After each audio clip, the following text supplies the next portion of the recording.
बिस्मिल्लाहिर्रहमानिर्रहीम अस्सलातु वस्सलामु अलैका या रसूलुल्लाह। तो आज मैं जाने वाला हूँ गुजरात से कराची। जी हाँ, गुजरात से मेरी कराची के लिए ट्रेन थी। तो ये काशी भाई, साथ में मेरे वालिद साहब और साथ में हाजी काशिफ साहब, ये मुझे ड्रॉप करने जा रहे थे लाहौर तक, क्योंकि मेरी लाहौर से ट्रेन थी ग्रीन लाइन। तो हम सियालकोट मोटरवे के ऊपर सफ़र कर रहे थे और एक जगह के ऊपर नमाज का टाइम हो गया। हमने एक रेस्ट एरिया बना हुआ था जो कि बहुत ही साफ़ सुथरा था। साथ में पेट्रोल पंप था, साथ में मस्जिद थी, साथ में टक शॉप वगैरह थी। बहुत साफ़ सुथरा ये एरिया था। यहाँ के ऊपर हमने गाड़ी लगाई और नमाज़ पढ़ने के लिए हम मस्जिद बहुत साफ़ सुथरी बनी हुई थी और भी लोग यहाँ के ऊपर नमाज अदा करने के लिए और खाना वाना खाने के लिए रुके हुए थे। तो हमने नमाज असर अदा की। उसके बाद हमने दोबारा से अपने, क्योंकि सफ़र को कंटिन्यू करना था, क्योंकि आगे भी हमारा सफ़र अभी रहता था। नमाज अदा करने के बाद हम दोबारा से बैठे गाड़ी के अंदर और अपने सफ़र को कंटिन्यू किया। इसके बाद हम थोड़ी देर के बाद लाहौर टूल प्लाज़ा के ऊपर पहुंच गए। गाड़ियों की लंबी लंबी लाइनें लगी हुई थी, लेकिन लकीली हमारी गाड़ी के अंदर एम टैग लगा हुआ था, तो हम जल्दी से निकल गए। तो ये हम लाहौर पहुंच गए। तकरीबन 2.5 आवर्स के बाद हम लाहौर पहुंच गए थे, 2.5 घंटे के बाद।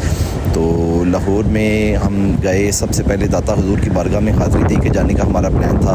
तो हम दाता हुजूर की बारगाह में गए, क्योंकि लाहौर जाएं और दाता हुजूर हाज़िरी ना दें, ऐसा कैसे हो सकता है। तो दाता हुजूर की बारगाह में हमने हाज़िरी देने के लिए हम गए मज़ार शरीफ के ऊपर। तो बहुत एक रूहानी और विजदानी मंज़र होता है यहाँ के ऊपर। जुम्मतुल मुबारक का दिन था और रश इतना ज़्यादा नहीं था। सबसे पहले हमने मगरिब की नमाज़ अदा करनी थी। दाता हुजूर वाली मस्जिद के अंदर हमने नमाज़ अदा की। मस्जिद भी अंदर से बहुत प्यारी बनी हुई थी, आप देख रहे हैं मनाज़िर, माशाअल्लाह सुभान अल्लाह। तो इसके बाद हमने दाता हुजूर की बारगाह में सलाम पेश करना था, दाता हुजूर की बारगाह में इल्तिजाएँ पेश करनी थी। दाता पिया कर दो करम, दाता पिया। हमारे हाजी काशिफ साहब ने माशाअल्लाह कलाम पेश किया, दुआ फरमाई। रिक्कत अंगेज़ मनाजिर थे, साथ में और भी जो ज़ायरीन आए हुए थे वो भी हमारे साथ दुआ के अंदर शरीक हो गए थे और एक बहुत प्यारी कैफियत बनी हुई थी।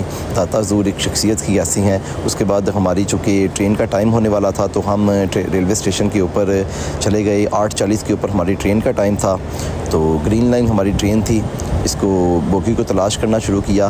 पहले पता नहीं था लगा, पहले मैं रॉन्ग दरवाज़े के साथ में एंटर हो गया, लेकिन फिर मुझे पता लगा कि मेरी जो क्लास है वो तो एसी क्लास है, एसी स्टैंडर्ड की हमारी है। तो फिर वहाँ से सामान उठा कर तो हम दूसरी एसी स्टैंडर्ड के अंदर रखा।